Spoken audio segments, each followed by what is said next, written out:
Kinilala ng Department of Tourism ang Santo Niñohan sa Bulacan na sinakto rin sa pagdiriwang na ika-50 anibersaryo ng Pista Santo Niño de Malolos.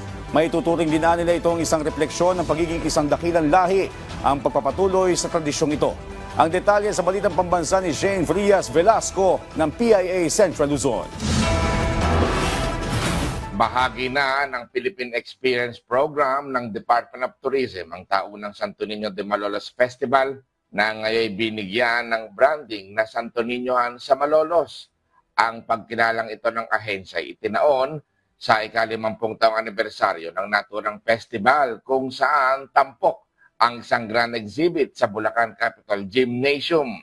Ayon kay Jose Rolly Marcelino, tagapagsalita ng City of Malolos Arts, Culture, Tourism, Youth and Sports Office, isang refleksyon ng pagiging isang dakilang lahi ang pagpapatuloy sa tradisyong ito. Ang debosyon sa Santo Niño de Malolos ay nagbubuklod sa mamayang Bulakenyo na yakapin ang mayamang kultura, kasaysayan na nag-uugat sa malalim na pananampalataya sa Diyos. Kabilang sa mga tourism product na uubrang langka ng mga mananampalatayang turista.